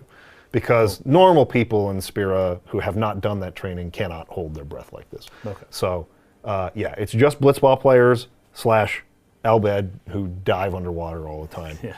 But anyways, kind of interesting because when you get to Besaid a little bit later, like in the next scene after this, one of the blitzball players, they're on the beach. You go talk to him and he says, you being a blitzball player is probably what saved you out there. Because he washes ashore again with his face down in the water. Yes, later. So he's basically saying that his training as a blitzball player is what basically kept him from drowning. He says the best players, they can hold their breath like forever. So anyways, they do, this is not just the kind of thing where they didn't think this through at all. They just say, don't think about it. Yeah. There are like explanations in the universe for how they do it. Okay, that's cool. That's cool. Also, I wanted to bring this up, and I just remembered it, and then I forgot to look it up first. I was going to talk about David Blaine. Yeah, 20 minutes, almost 20 minutes, where he held his breath for a super long time. Yeah, he saturated his blood with oxygen. Yes. And he went down, and it was somewhere close to 20 minutes, I think. But isn't there also something in the water that he is submerging himself in that makes that possible? That's what I wanted to look up. I don't know, but that might be part of his magic trick that he doesn't want anyone to know about. Because that would be like almost... Well, there is such a thing as breathable liquid oxygen. There is something like that does exist in the world. I've seen that. I think that's... Because I think he tried, in this TED Talk, he kind of goes over the fact that he tried in normal water and never made it above like 9-ish minutes or something like that, right? It's not exactly what I was thinking it was, but it is still really interesting. It's more of a technique than a chemical. We'll have to put a link somewhere in the description or as part of the pinned comment or something so that people can watch this TED Talk from David Blaine, because it's really interesting about how he adapted his body to hold his breath for a really, really long time. For an extremely long time. Although one of the methods is don't move your muscles. Yes. That's definitely not what what's they're going doing in the game when they're playing blitzball. But the idea is it's not like completely out of the realm of like possibility that you can hold your breath for a really, really long time. And then when they explain it away with a magical element being infused in the water. That's just the little extra push needed to be like, hey, we're good. Yeah. So basically that's what's going on there. So, yeah.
My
name's Aisha. I'm from Egypt. My name is Shadi and I'm half Moroccan, half Korean. I'm going to be speaking Moroccan dialect Darija. I'm Omar from Lebanon.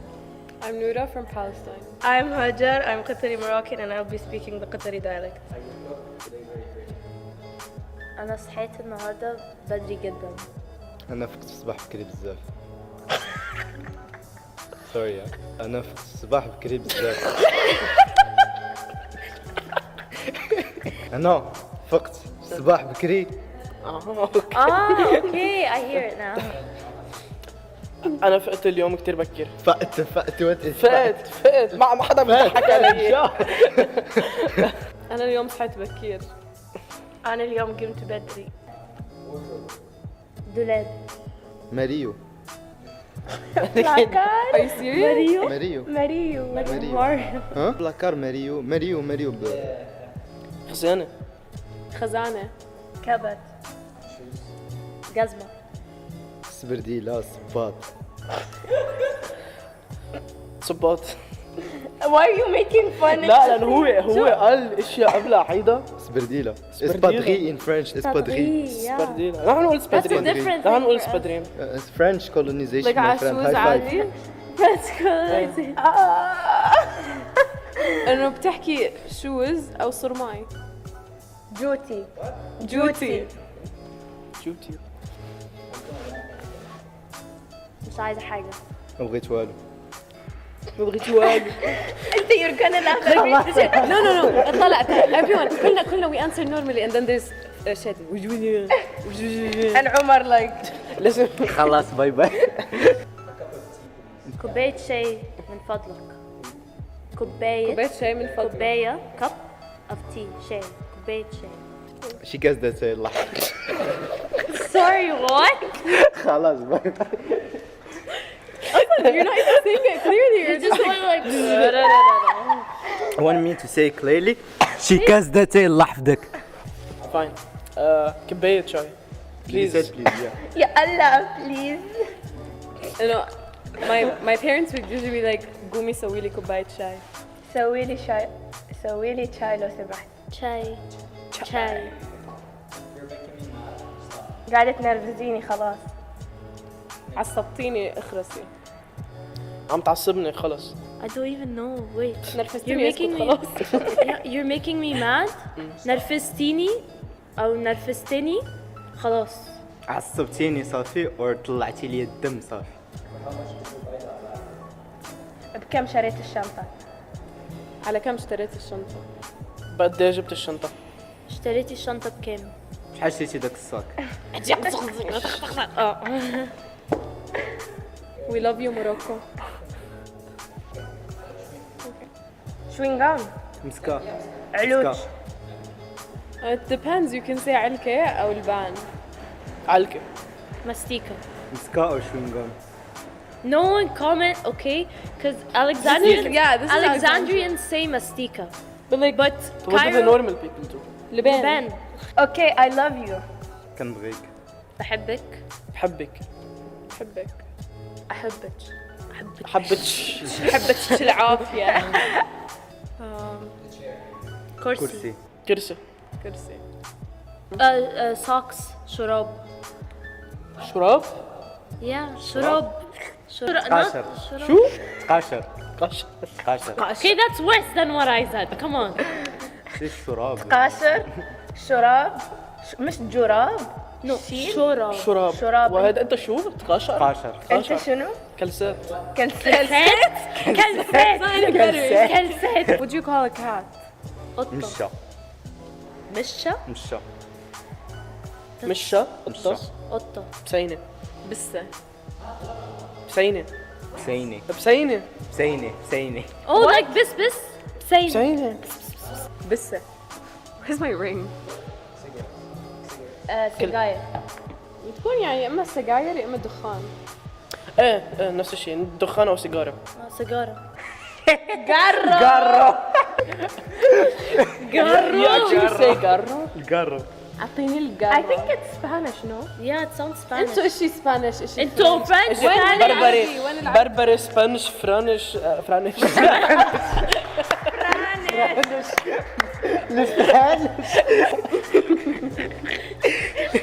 You didn't notice what I said before that? وين؟ ماشي خلاص. بنية حلوة. like it depends. تحكي عنها جميلة، تحكي عنها There's a list على فكرة. حلوة، بتجنن، قمرة. هولي adjectives. بنت حلوة. أمورة، جميلة، حلوة. And then مزة. there's مزة. That's a different. That's my favorite. We say زوينة or تيتيزا. Wait, what? تيتيزا.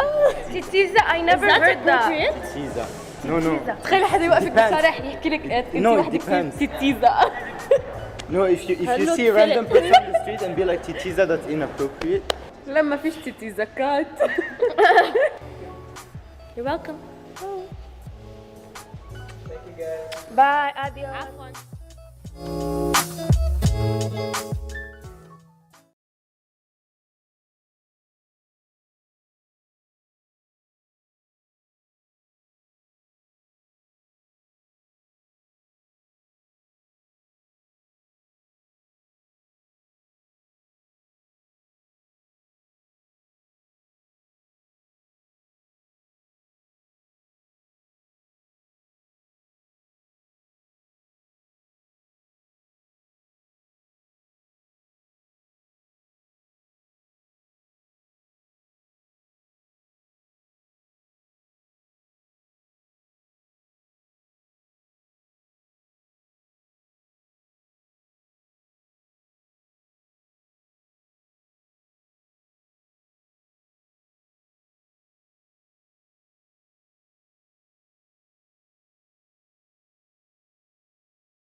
There's actually in-world explanation for that. Okay.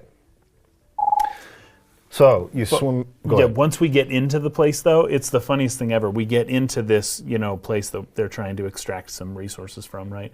But it's a technological-looking thing, right? So we wash up on this broken temple, and it's like, where are we? Are we like way in the past or something? Like, what's going on? Because everything looks just Stone Age, right? And then you go down to this place, and it's all metal with electricity and computers. But there's like a touch screen, and in order to get in, you have to like do something on the touch screen. I don't know, because all you see is Titus just like hitting it. And then the door opens, and it's like he just beats on things. He just like smacks it until it opens. I thought that was hilarious. Yeah, and so they go in there and activate it. There's some spotlights that turn on. So then Titus is like trying to walk in with them, like, oh, I'm part of you guys now. They're like, get back they shut the door and push him out of here. Like, you don't get to come in, right? Oh, I thought that was great. He's like, hey, I helped, didn't I? But then he's all hungry, so Riku brings out some food. And I really like this. He's eating too fast, and so like it's like painful. I actually do this all the time. Like, me too. A nearly daily basis, basically. I choke on water. Probably every other day I choke on water. I feel like there's, have you ever heard of something called heart murmurs, right? Where the blood's going through, but the valve closes either too early or too late. And it just kind of like causes a little bit of friction as the valve closes. I feel like there's something like that with my throat, where I'm like, my mind is like, hey, I'm ready to swallow, or I'm ready to breathe now, but it's like not quite ready yet, and then I end up breathing in water, and it happens often enough to where I'm like, I'm not learning, like something else is wrong. Like there's a reflex thing that's happening here. It's not just like my mind, because I could fix this easily. Yeah. But yeah, Landon does this too. Landon chokes on water like all the time. Yeah. It might be a genetic thing. I don't know. That's interesting. Like what happens with me is I'm just eating and swallowing so much food so quickly that it just ggets lodged like halfway down the esophagus, kind of like right in here. Oh, I hate that. That's where it hurts. Really painful. That's where it hurts. And then you have to drink water to like push it through. Yes. For me, it's like if I'm eating like peanut butter. That's when that for sure happens. Yes. Something sticky and thick, Yes. But yeah, geez. So that's what he does here. He does. It reminded me a little bit of Final Fantasy VIII, and I can't remember his name. Oh, Zell. Zell eating the hot dogs. Zell's just chowing down on hot dogs. He's just like, just choking. It's like, I felt like it was a little bit of a callback to that. Because this same team made that game, right? Yeah. So he's eating with his hands, which I just loved it, and then he's just like, choking and choking. But what's funny is that he was so hungry, he's eating with his hands, he chokes, but then he doesn't keep eating after he chokes. But I forgive that as well, because it's like, we don't want to just sit here and watch him eat a realistic full meal, how long it would really take. Right. It's like, hey, it's implied he finished the meal, we're good, we don't need to worry about that. He's satisfied now. But I did think about that. So, he gets up, she says something again in English, and he's like, you really do understand like, me. whoa. Yay, awesome. He's like laughing, hallelujah. like super stoked that someone can actually speak to him. So their conversation here, I didn't take down like too many like direct quotes, but there's a couple of funny parts. Like she says "we," which is O-U-I. Oui. The Albed. It's also the French, but Albed O-U-I, we, means you, and so she's and it's even pronounced "we" because he says "we." Yeah. Yeah. It slips as she's talking. She slips the Albed word instead of the English word in, which happens with bilingual people, right? Yes. And he's like, we? Like, what are you talking about? Oh, we means you. And he's like, what? He's like super confused. It's really like kind of a funny interaction. I really like this conversation between them. No, I think Riku and Titus have a pretty good like chemistry during this like early portion of the game. Yeah. But he basically tries to explain that he's from Xanarkand. He's like, I play on the Xanarkand Abes. I'm like a star blitzball player. Don't you know me? Yep. And she's like, that's not possible. Yeah. Because Xanarkand was destroyed 1,000 years ago. Yeah. And this is the big reveal. That's the reveal where it's like wait a second. Like, what? Yeah. And it's really effective at kind of being a gut punch moment like that. Because, I think so, yeah.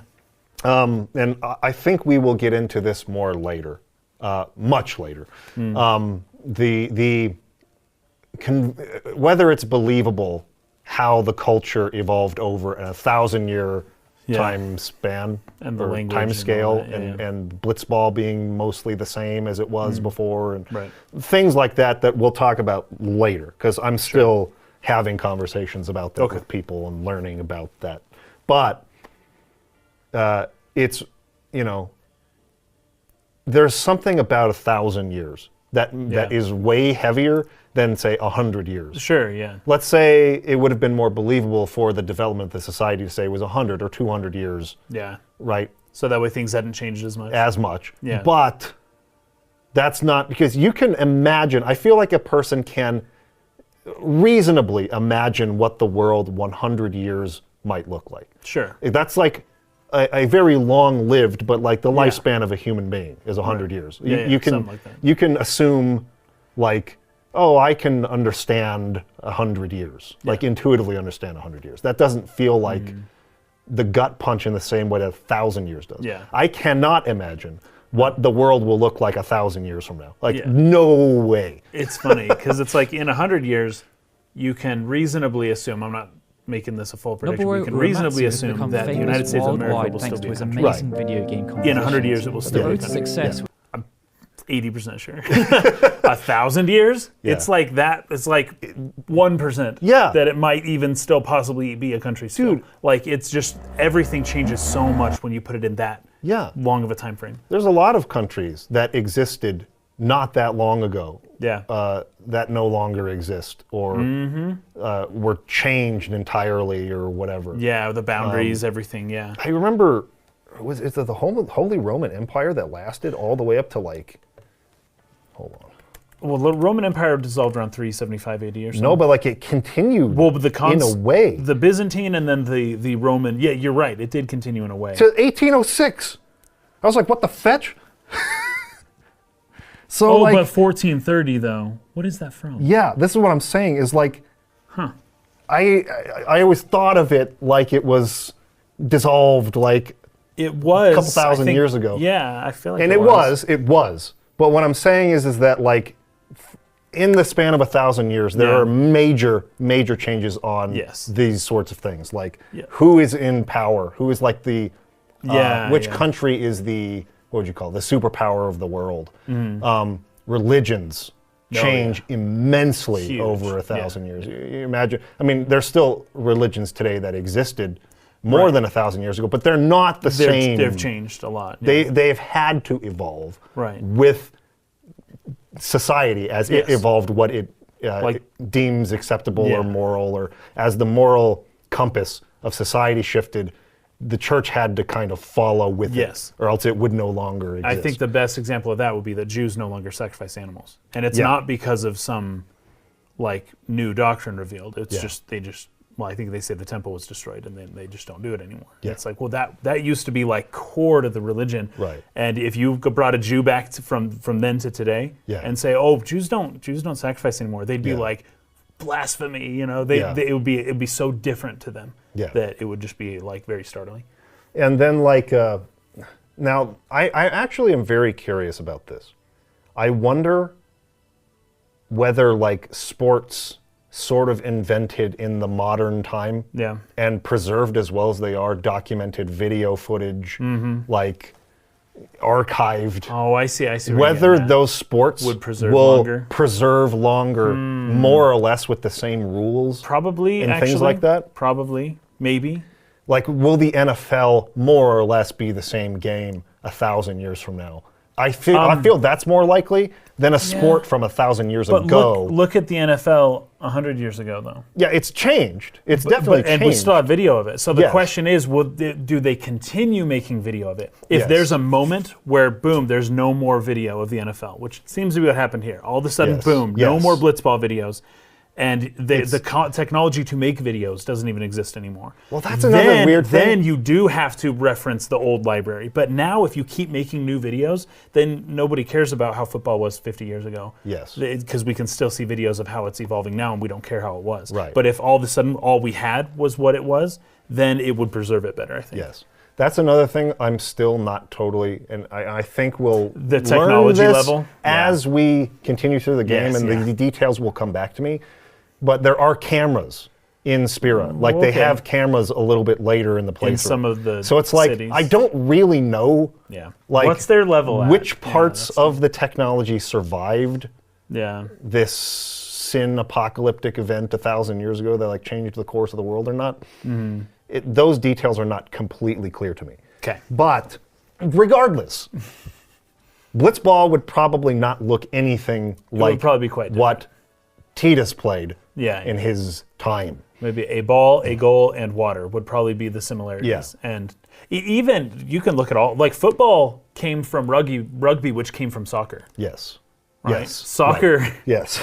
I like that was only 150 years ago, and Yes. the sport just changed and different people played it different ways, and all of a sudden it's completely different. now. Yes.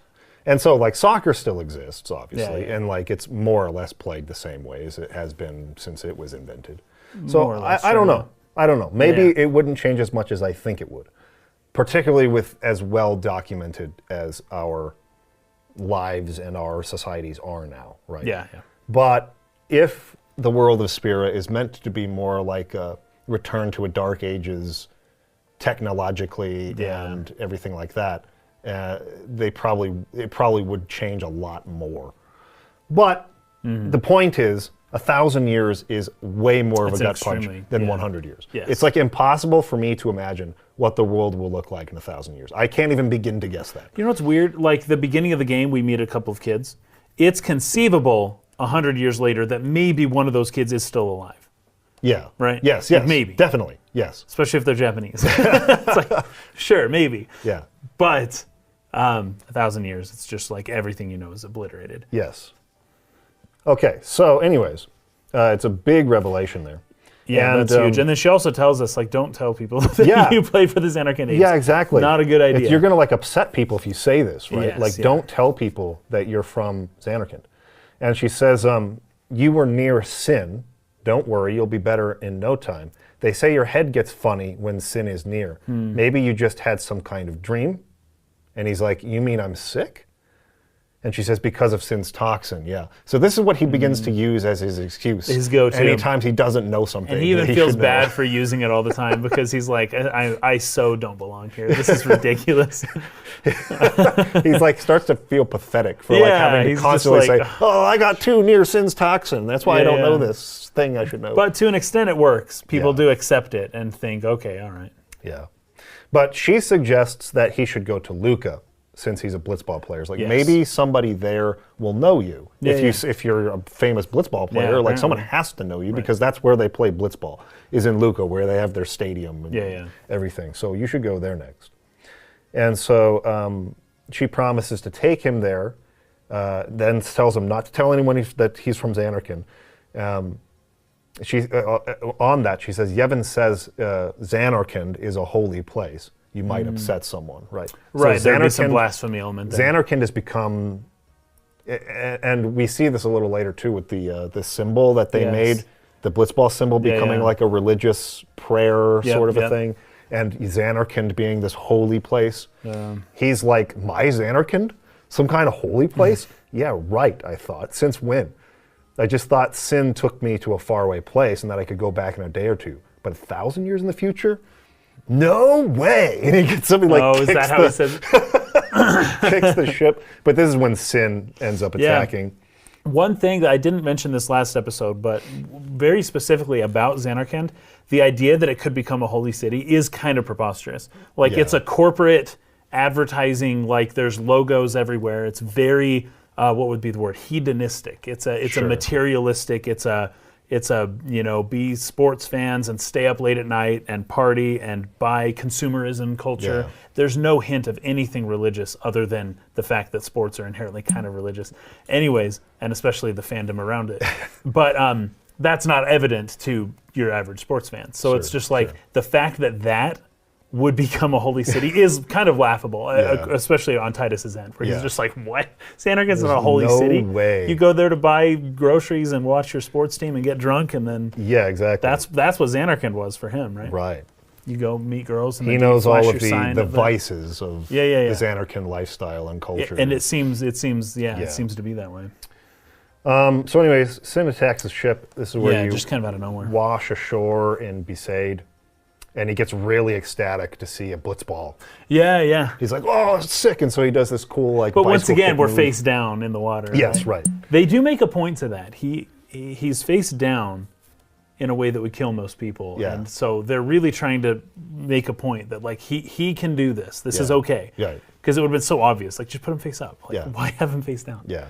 But yeah, blitzball flies past, and he's just like, "Oh man, all right, I'll show them." And so he does one of his like killer moves. He heads the ball up and flips and kicks it, and that's where Waka is just like, "Whoa, everyone's so impressed." Yeah, he's just like, "Yeah, man." I love that or the frame that it kind of rests on after he does his surprise face. It's just kind of like a pleasant little smile with squinty eyes. Just like it's so funny. I love it. And he's like, "Oh, can you show us that move again?" Right, and he's like, "All right, like my things were starting to look up, kind of a thing. Like I'm actually familiar with something in this world. Finally. Yes, blitzball is something I can relate to these people with." And I think that's in one of his little monologue things. I like that they do it, by the way. I like the internal dialogue or the internal monologue, I guess, that we get with him occasionally. Yeah. But he says the only two things that were similar between Spira and Xanarkand, where he was from, is. Sin and death, blitzball. or blitzball. I'll bring up the death part later. But yeah, sin and blitzball were the only two similarities as far as he could tell. But he was stoked that blitzball was a thing. Yeah. One question though, when he does his special move and kicks that blitzball, it goes pretty far away. Like, do they just have tons of blitzballs, or do they go get that ball every time? Because he's just kicking it. When he does it the second time, he kicks it out over the water. Yeah, it goes and it's really like, far. all right, dude. I'm guessing somebody swam at You're not playing blitzball anymore after that. Maybe they have a bunch of blitzballs, but I think it's great. kind of like golf balls, right? You gotta you're gonna lose them all the time, so you gotta have like a whole bag. Yeah, full exactly. of golf Just balls. have a ton. But those things are big. Yeah. But he, it's so funny. Like blitzballs would be a hard sport to practice. That might be another way that it's preserved for a long time. It's not like people can just make up their own rules as they play it with each other in different regions. Oh, sure. You need the crazy setup to be able to create the sphere of water play it in the first place. So that almost forces a centralized version of the thing that can maybe last longer. Play it in the ocean though. Like I if you could just take goals down and just tie them to the bottom of the. Say this is out of bounds and just like play in the ocean. There's like a court set up on it. Yeah, too. that's true. It would be hard, but I would assume you could play it in any water. Yeah, but you never really see that throughout the game. That's true. So maybe not. I wrote down though, like they ask him who he is or whatever, and he says what team he plays for, I should say. And he, like a moron, he's just like, the Xanarkand. Oh, wait. The Xanarkand. It's like he was just told. But I got near sin and I'm all fuzzy. Yeah, he uses that excuse like right away. He was just told, don't tell people you're from Xanarkand. And the first thing he fetching says is, I'm from the Xanarkand. Well, he's so stoked that he can show off. That's and true. That maybe that girl was messing with him and maybe these people know. That's true too. About who he doesn't necessarily believe her yet. Not yet, no. Which is why he decides to ask Waka directly. Hey, so Xanarkand really was destroyed 1,000 years ago, huh? Right. He's like, oh yeah, and he tells him the whole story. And he's like, well, now two people have told me this. Neither of them have a reason to lie to me. Yeah, exactly. Out of the mouth of two witnesses. Yeah, exactly. Just like we were saying before. Yes. But so now it's like, well, this really is happening. Like this really is 1,000 years in the future. I don't know how this happened, but I really like his response to this. And it's kind of a nice change, not necessarily like from the squall and the cloud sort of like main characters that are very kind of like, how do I put it? Not negative, but just like really rough characters and like not very personable and kind of cold. Yeah. He's a very warm character, a little bit like Zidane from FF9 or something. More like but that, yeah. I like his response to this. Like he doesn't like fold under it or get like super depressed or just like get really cold about it. That's true. He basically says like takes a proactive attitude about it. Maybe if I could find Sin one more time, I could go home. He brought me here, so maybe he can take me back, right? Me back, yeah. For now, I just have to live life until that time came. No more worrying about where or when I was. Sure, it was hard to think of home, but I started to feel better already, a little better maybe. So like he's just taking it in stride. He's like, I can't control this right now. I'm not going to worry about it. Let's just try to make a life here until I can find Sin again, and then maybe I can find a way to go home. But like until then, I'm not going to like worry about it too much. Like that is the right thing to do. Yeah. It's just not what most people. Most people It's would what most not people do. react that way, but he does, and I like that aspect of his character. I think it's a nice, like, sort of fresh type of character as like your leading protagonist, particularly in Final Fantasy during this era. But yeah, and I do like that they do the Yevon salute, whatever you'd call it. Oh yeah, this. And this is the first point where we see it, and in its religious context, Yes, right. And you don't see Oh, it. because he says when he got too close to sin, they're like, oh, they're like praying. Sin. Oh, yes, like, yes. oh, so sorry. Like it's kind of like drawing a sin's cross toxin. and Yes. saying, bless you, you know. It's more or less exactly It's more or that. less that, yeah. Yes. And so that's like what they're doing, like, okay. But it's not until a little bit later when they teach Titus how to do it that he elaborates why that was so startling for him, you know. Yes. But it's interesting to see, at least in general, right? Like the religious, what did I write down here? Yeah, it's a praise to the gods, which isn't too different from what it was before. Yeah, right. The symbol actually doesn't represent, it's not that different. It's just, who are the gods? Are they your man-made idols, or are they, you know, is it the Yevon, holy, or is it the holy gods? star blitzball icons? Exactly, but it's reverence either way, if you think about it that way. So that's why I'm like, wow, it actually makes sense. That's kind of cool. So as they're heading to the village, Waka asks Titus to join his blitzball team. And he says, it's so huge, I'm sure, like the tournament they're going to go to. Yeah. It's so huge, I'm sure someone there will recognize you. Then you can go back to your old team, right? So There's an inherent conflict in this, though, right? Yes. Where it's like, hey, play for me. We're going to Luca. Once we're there, you'll find your old team. But then you can play for them. and then you play for them.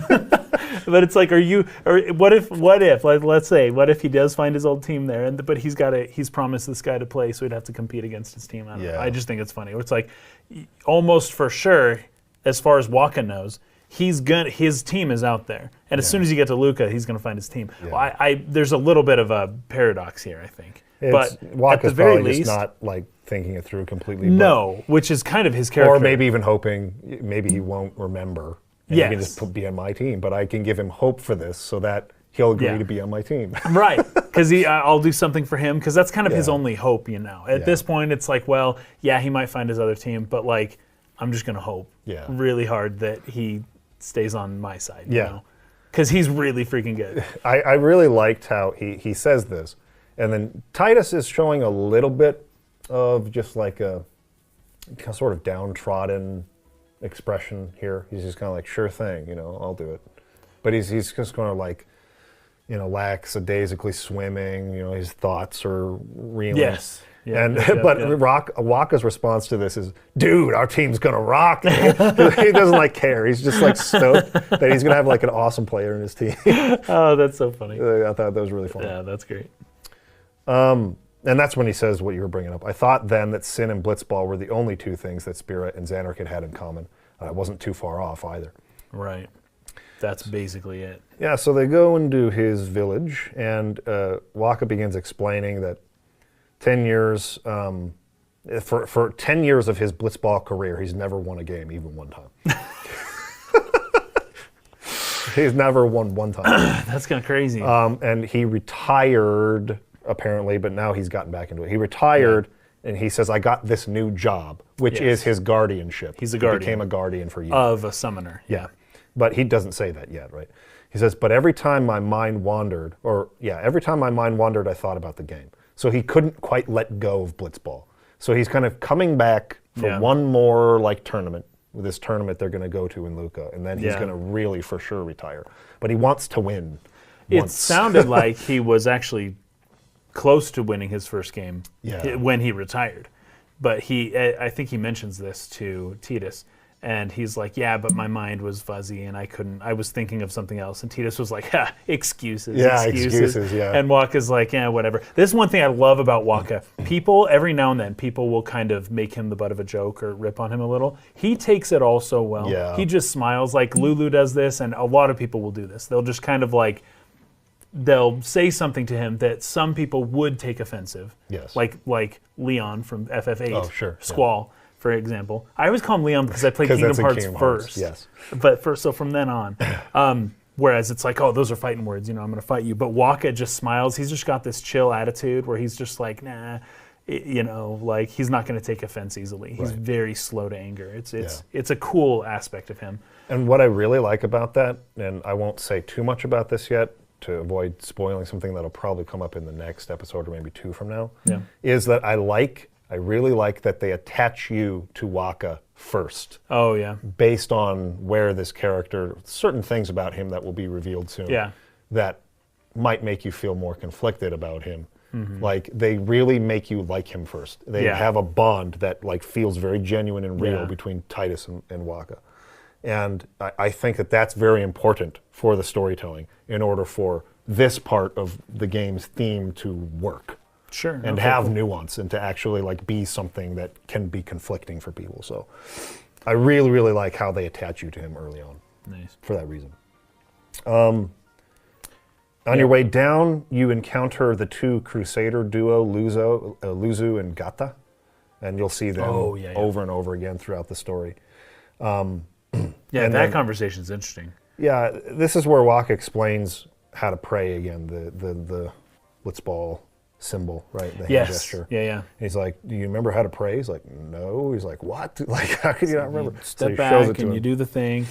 And this is when he's like, this was the symbol of victory. I know. In my time. This is not religious at all. Yeah, well, like, what's going on? Exactly. Oh, I also and he's took like, this every down. blitzball player in the world knows what that means. Like, that was a cool moment. I love that moment right there where he's just like, of course I knew how to do the salute. Yes. I really loved this too. It was just funny. When they run into the 2 Crusaders and they leave, I think Titus asks him something about like, who were those guys or something. And Waka's like, oh, they were Crusaders. And Titus says, crews of what? Like, he doesn't know what the word Crusader is. He does not know the word Crusader. I thought that was hilarious. Crews of what? Crews of what?